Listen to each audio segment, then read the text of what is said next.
जय हिंद मेरे प्यारे विद्यार्थियों। उपकार क्लासेस आरबीएल में आप सभी का हार्दिक स्वागत है। दोस्तों, आज हम लोग देखेंगे यूपी पुलिस के लिए हिंदी में वर्णमाला देखेंगे, जो कि हर एक परीक्षा में पूछा जाता है। आप लोगों को करना क्या है, केवल आराम से क्वेश्चनों को देखना है और बहुत अच्छे से हम आपको रिवीजन करा देंगे। एक ही वीडियो में करा देंगे। जितने भी यूपी में किसी भी एग्जाम में हिंदी पूछी गई है वो सभी हम वर्णमाला के क्वेश्चन करा देंगे। इस वीडियो के अलावा आपको कोई अदर वीडियो नहीं देखनी पड़ेगी। इसी में सभी क्वेश्चन आपके वर्णमाला के हो जाएंगे। तो स्टार्ट करते हैं। पहला क्वेश्चन है, निम्नलिखित में से कौन सा वर्ण स्त्रीलिंग नहीं है? तो देखेंगे, आपको सबसे पहले मालूम होना चाहिए स्त्रीलिंग शब्द कौन कौन होते हैं। वर्णमाला में बेटा 3 ही शब्द होते हैं जो कि स्त्रीलिंग होते हैं। वो कौन कौन होते हैं? छोटी ई, बड़ी ई और ऋषि। ये 3 क्या होते हैं? स्त्रीलिंग होते हैं। आपसे पूछा है कौन नहीं होता है, तो देखेंगे आपका जो ऊ है ये नहीं होता है। ठीक है। अगला क्वेश्चन दिया हुआ है, निम्नलिखित व्यंजनों में से कौन से व्यंजन का उच्चारण तालु से होता है? तो इसका सूत्र होता है इचु यशानाम तालु। इचु यशानाम तालु। तो तालु से कह रहा है होता है, तो तालु से क्या हो जाएगा? कौन सा होता है? ये छा जो आता है, आप देख पाएंगे छा जो आता है चा वर्ग में आता है। का उच्चारण कहाँ से होता है? अकु विसर्गनीय नाम कंठा, तो कंठ से होता है। ठीक है। आगे पूछ रहा, लुंठित ध्वनि कौन सा है? तो आप बताएंगे ड़ा है, धा है, डा है, रा है। लुंठित किसे कहते हैं? तो आप बता देंगे तीसरे का क्या हो जाएगा? डी। रा को क्या कहते हैं? रा को बेटा कहते हैं लुंठित या प्रकंपित कहते हैं। ठीक है। रा को लुंठित या प्रकंपित कहते हैं। ला को पार्श्विक कहते हैं। आगे देखेंगे, अगला क्वेश्चन है आपका, देख पा रहे होंगे, कह रहा है ओष्ठ, स्पर्श, अल्प प्राण, अघोष वर्ण कौन से होते हैं? तो यहाँ पे देखेंगे पा होता है, दा होता है, धा होता है, फा होता है। क्या होता है? आप बताएंगे पा जो होता है ओष्ठ से बोला जाता है। आपको जब एक ही क्वेश्चन में कई चीज़ें पूछ रहा हो तो हमेशा पीछे की ओर से देखते हैं और पकड़ने में क्वेश्चन आ जाता है क्या कह रहा है। तो अघोष जो होता है, अघोष क्या होता है? अघोष सघोष। ठीक है। तो अघोष सघोष आपको बहुत अच्छे से पढ़ना होगा, तभी आप इस क्वेश्चन को कर पाएंगे। तो इसमें क्या हो जाएगा? पा हो जाएगा, बिल्कुल सही। ठीक है। अगला क्वेश्चन दिया हुआ है पांचवा, एक ही ध्वनि का उदित हो जाने वाला आने पर वह क्या कहलाती है? तो क्या कहलाएगी? बोलेंगे युग्मक। अगला है, या किस प्रकार की ध्वनि है? या किस प्रकार की ध्वनि है? तो आपका आंसर आएगा तालव्य। क्या आ जाएगा? तालव्य। इचू यशा नाम तालु। ई का मतलब क्या हो गया बेटा? छोटी ई चाहे बड़ी ई। चू का मतलब हो जाता चा वर्ग। इचू यशा नाम तालु। या का मतलब या भी तालु से होता है। चलिए अगला क्वेश्चन देखेंगे। कह रहा उच्चारण की दृष्टि से वाह है, वाह क्या होता है? दंत ओष्ठ से मिलकर बनता है, इसीलिए कहते हैं दंतोष्ठ। वकारो दंतोष्टम। ठीक है। अगला क्वेश्चन है, हिंदी वर्णमाला में स्वरों की संख्या कितनी है? तो आप बताएंगे स्वरों की संख्या 11 होती है। नॉर्मल जब बेटा कहेगा तो बोलेंगे 11 होती है, लेखन के आधार पर तो 13 हो जाती है, उच्चारण के आधार पर 10 होती है। ठीक है। अगला क्वेश्चन है, आय के उच्चारण में डैश डैश को हिंदी डैश डैश को डैश डैश की सहायता ली जाती है। तो ए को आय को बोलने में किसकी सहायता ली जाती है? तो बोलेंगे एदैतो कंठ तालु। कंठ और तालु की सहायता ली जाती है, तो इसका ऑप्शन हो जाएगा कंठ तालु। सूत्र होता है एदैतो कंठ तालु उदैतो कंठोष्टम। अगला है, चा वर्ग। चा वर्ग ध्वनियाँ किस वर्ण में आती हैं? तो आप बोलेंगे किस में आती हैं चा वर्ग ध्वनियाँ? तालव्य में। बेटा सूत्र क्या बताया हमने? इचु यसा नाम तालु।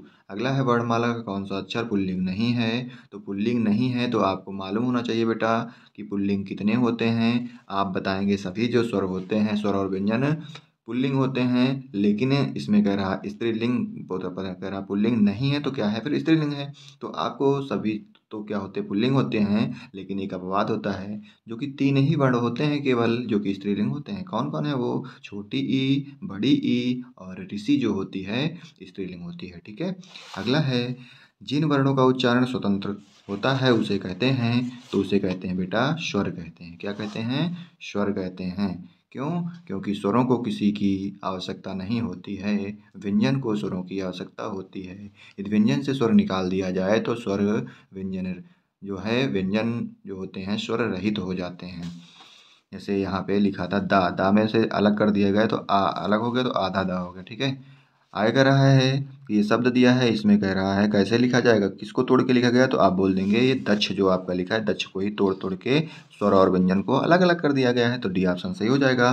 14 नंबर है, ढा वर्ण का उच्चारण स्थान डैश डैश होता है, तो आप बोलेंगे डा वर्ग, और डा जो होता है चौथे पे आता है। किस पे आता है बेटा? चौथे पे आता है, तो आपका आंसर क्या हो जाएगा? ए ऑप्शन हो जाएगा। 15 नंबर कह रहा है, लिप चिन्हों के क्रमबद्ध समूह को क्या कहते हैं, तो ये तो सभी को मालूम होगा क्या कहते हैं, तो इसे क्या कहते हैं बेटा? वर्णमाला कहते हैं।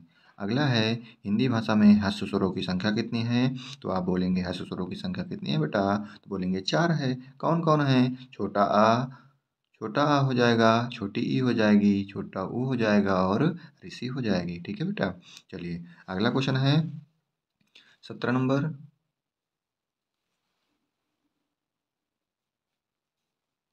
17 नंबर कह रहा है, ऐसी कौन सी दो मात्राएं हैं जिनका प्रयोग तो किया जाता है किंतु उनका समावेश स्वर में नहीं किया जाता है, तो आप बताएंगे ए ऑप्शन होगा कि B option, C option, D option, तो आपका आना चाहिए आंसर 17 का सी, अंग और आहा को नहीं किया गया है। अगला क्वेश्चन दिया हुआ है, उच्चारण की दृष्टि से समलंब ध्वनि कौन सा वर्गीकरण है? संयुक्त ध्वनि, द्वंद्व ध्वनि, युग्मक ध्वनि, सांप्रतक ध्वनि, तो आप बताएंगे कौन सा हो जाएगा 18 का? 18 का डी बिल्कुल सही हो जाएगा। आगे देखेंगे 19 नंबर। 19 नंबर क्या कह रहा है? कह रहा है, किस स्वर के उच्चारण में दीर्घ स्वर से भी अधिक समय लगता है? दीर्घ स्वर से अधिक मतलब क्या होता है? तो हस्व स्वर, स्वर कितने प्रकार के, तो हस्व स्वर, प्लुत स्वर, ठीक है, हस्व स्वर, दीर्घ स्वर और प्लुत स्वर होते हैं। तो कह रहा है, किस स्वर में उच्चारण में दीर्घ स्वर से भी अधिक लगता है, तो उसे कहते हैं प्लुत स्वर कहते हैं। क्या कहते हैं बेटा? उसे प्लुत स्वर कहते हैं। प्लुत स्वर कहते हैं जैसे ओम कह दिया जाता है, ओम, राम, ये सब क्या है? प्लुत स्वर होते हैं। अगला क्वेश्चन देखते हैं। क्वेश्चन है, वर्णमाला में स्पर्श व्यंजनों की संख्या कितनी है? तो स्पर्श व्यंजनों की संख्या कितनी है? बोलेंगे कितनी है? 25। कहाँ से कहाँ तक होती है बेटा? का से माँ तक, तो आपका आंसर कैसे हो जाएगा? सी ऑप्शन बिल्कुल सही हो जाएगा। अगला कह रहा है, स्वर ए ऐ का उच्चारण स्थान कहाँ से होता है, तो आप बताएंगे क्या हो जाएगा? कंठ तालव्य, कंठ और तालु से होता है। सूत्र बताया था, इदय तो कंठ तालु, उदय तो कंठोष्टम, ठीक है, तो कंठ और तालु से हो जाएगा। अगला क्वेश्चन है बेटा, हिंदी शब्दकोश में का के बाद कौन सा अक्षर दिखाई देता है, तो आप बोलेंगे का के बाद कौन सा दिखाई देता है, तो यहाँ बच्चे बहुत कन्फ्यूजन हो जाता है, का के बाद छा दिखाई देता है, ना कि खा, ठीक है, याद रखना, छा दिखाई देगा, तो बी ऑप्शन सही हो जाएगा। अगला क्वेश्चन है, भाषा की सार्थक लघुत्तम इकाई किसे माना जाता है? भाषा की लघुत्तम सार्थक इकाई किसे माना जाता है, तो आप बोलेंगे शब्द को माना जाता है, ठीक, किसे? शब्द को। अगला क्वेश्चन है, निम्न में दंत्य वर्ण कौन सा है? दंत्य वर्ण कौन सा है? तो दंत्य वर्ण जो आपका है, टा है, सा है, हा है, पा है, तो दंत वर्ण क्या हो जाएगा आपका? कहेंगे सा, ठीक है, सा क्या हो जाएगा? दंत वर्ण। हा को कहते हैं बेटा काकल्य वर्ण, हा का उच्चारण कंठ से होता है, ठीक है। अगला देखेंगे, कह रहा है, निम्न में अनुनासिक वर्ण कौन सा है? अनुनासिक वर्ण कौन सा है? अनुनासिक वर्ण जो आपका है, था है, माँ है, बा है, पा है, तो क्या हो जाएगा अनुनासिक वर्ण? आप बोलेंगे माँ हो जाएगा अनुनासिक वर्ण। क्यों? क्योंकि पंचमा अक्षर आते हैं, ठीक है। अगला कह रहा है, इसमें कह रहा है, निम्न में कौन सा वर्ण घोष है? बेटा किसी दिन घोष और अघोष की क्लास ले लेंगे, तो इससे आपको क्लियर हो जाएगा, ठीक है। तो आज देख लेते हैं कौन सा इसमें घोष आपसे पूछ रहा है, तो कौन सा हो जाएगा इसमें, तो आप बताएंगे गा है, चा है, खा है और का है, तो कौन सा हो जाएगा? तो आप बताएंगे गा को क्या कहते हैं? घोष कहते हैं। बेटा क्या होता है इसमें? पहला और दूसरा जो होता है अघोष होता है, तीसरा चौथा पांचवा क्या होता है? घोष होता, सघोष होता है। सघोष को ही घोष कहते हैं। तो ठीक है, चलिए अगला। ला और सा का उच्चारण किस स्थान से होता है? ला और सा का उच्चारण किस स्थान से होता है? तो आप बताएंगे किस स्थान से होता है ला और सा का उच्चारण? लितुलसा नाम दंती। सूत्र होता है बेटा इसका लितुलसा नाम दंती। तो दंत से हो जाएगा। वैसे भी आप पहचान सकते हैं ये कौन सा सा है? दंती सा है। ठीक है, अगला देखेंगे। अगला क्वेश्चन दिया हुआ है, कह रहा है इनमें कौन सी देवनागरी की वर्ण ध्वनि नहीं है? देवनागरी की वर्ण ध्वनि नहीं है तो ग्रीवा ध्वनि ये नहीं होती। आपने कहीं नहीं पढ़ा होगा बेटा ग्रीवा ध्वनि। कंठ पढ़ा होगा, तंतोष्ठ पढ़ा होगा, मूर्धन्य पढ़ा होगा, तालव्य भी पढ़ा होगा, लेकिन ग्रीवा ध्वनि नहीं पढ़ा होगा। तो यही क्या हो जाएगा? नहीं है। अगला क्वेश्चन दिया हुआ है, कह रहा है किस व्यंजन का उच्चारण स्थान तालव्य है? माँ का, झा का, गा का, ढा का। तो किसका हो जाएगा? झा का हो जाएगा उच्चारण। तालव्य से इचु यसा नाम तालु। ठीक है, चा वर्ण में आता है झा बेटा, याद रखना। तो क्या हो जाएगा? झा। अगला है जिन ध्वनियों की गणना ना स्वर में की जाती है ना व्यंजन में, उसे कहते हैं, तो उसे कहते हैं अयोगवाह। बेटा कौन कौन होते हैं अयोगवाह? अंग अहा होता है। क्या होता है? अंग अहा। बोलेंगे अयोगवाह को कहते हैं। अगला है स्वर तंत्रियों के आधार पर व्यंजनों को कितने भागों में बांटा गया है? तो एक भाग में, तीन भाग में, चार भाग में, दो भाग में। तो बोलेंगे दो भागों में बांटा गया है। कितने भागों में? दो भागों में। अगला क्वेश्चन देखेंगे बेटा, दिया है क्वेश्चन प्रत्येक शब्द की वर्तनी के सभी वर्णों को उसी क्रम में अलग अलग दिखाना क्या कहलाता है? तो क्या कहलाता है? ए ऑप्शन है वर्ण विच्छेद, संधि, संधि विच्छेद, वर्ण संयोजन। तो आप बताएंगे वर्ण विच्छेद कहलाता है। क्या कहलाता है? वर्ण विच्छेद कहलाता है। ठीक है, वर्ण विच्छेद। अगला है स्वरों का उच्चारण डैश डैश। तो स्वरों का उच्चारण जो होता है अनुनासिक की सहायता से होता है, बिना स्वर की सहायता से होता है, बिना किसी की सहायता से होता है, व्यंजनों की सहायता से होता है और अनुनासिक अनुस्वार की सहायता से होता है। तो आप बताएंगे किससे होता है? तो बिना किसी की सहायता से होता है। स्वरों को किसी की आवश्यकता नहीं पड़ती है। अगला देखेंगे, निम्न में कौन सा शब्द स्वर का वर्गीकरण नहीं है? स्वर का ह्रस्व है, प्लुत है, संयुक्त है, द्वित्व है, कौन सा नहीं है कह रहा? तो आप बताएंगे द्वित्व नहीं होता है। ठीक है, तो अगला क्वेश्चन हो जाएगा आपका 35 नंबर है, निम्न में से कौन सा शब्द प्रयत्न और उच्चारण के आधार पर व्यंजन का वर्गीकरण नहीं है? प्रयत्न और व्यंजन उच्चारण का, प्रयत्न और उच्चारण के आधार पर व्यंजन का वर्गीकरण नहीं है। तो 35 का क्या सही हो जाएगा आपका? 35 का हो जाएगा उच्छिप्त। उच्छिप्त को क्या कहते हैं? डाढ़ा उच्छिप्त कहलाता है ना, डाढ़ा को उच्छिप्त या कहते हैं इसको। अगला हो जाएगा जिन स्वरों के उच्चारण में दो मात्रा का समय लगता है या हर्ष से दो गुना समय लगता है उसे बेटा कहते हैं, हर्ष से दो गुना समय लगता है उसे कहते हैं क्या? लघु, प्लुत, मूल स्वर, गुरु स्वर। तो उसे क्या कह देंगे? आप बोलेंगे गुरु स्वर या दीर्घ स्वर कहते हैं ना। हाँ बेटा। अगला है जिस व्यंजन ध्वनि के उच्चारण के समय स्वर तंत्री में कंपन होता है उस उच्चारण स्थान के आधार पर ध्वनियों के वर्गीकरण में उसका क्या स्थान है? वर्त्स, काकल्य, कंठ, मूर्धन्य। तो क्या हो जाएगा 27 का? 27 का जो हो जाएगा काकल्य। क्या हो जाएगा? बी ऑप्शन बिल्कुल सही हो जाएगा, काकल्य। अगला देखेंगे, अगला क्वेश्चन दिया हुआ है 38 नंबर, वर्णों के व्यवस्थित समूह को क्या कहते हैं? वर्णमाला कहते हैं। तो सभी को मालूम है छा वर्ण किन दो वर्णों के मेल से बना होता है? ये बेटा देखो बहुत क्वेश्चन पूछे जाने वाला क्वेश्चन है ये। तो आप बताएंगे किन के मेल से बनता है? तुरंत बताएंगे छा जो होता है किसके मेल से बनता है? तो आपका हो जाएगा बी ऑप्शन।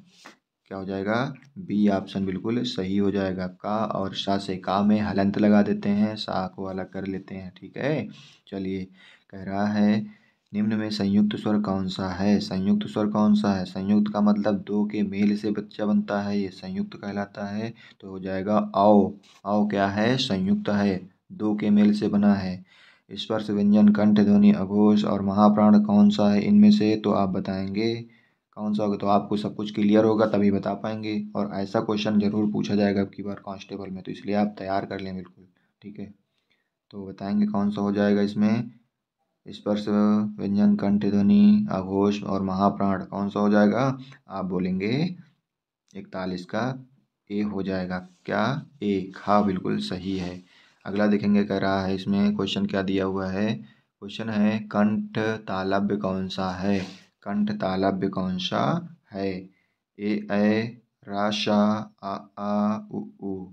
तो क्या हो जाएगा? आप बोलेंगे ए और ऐ।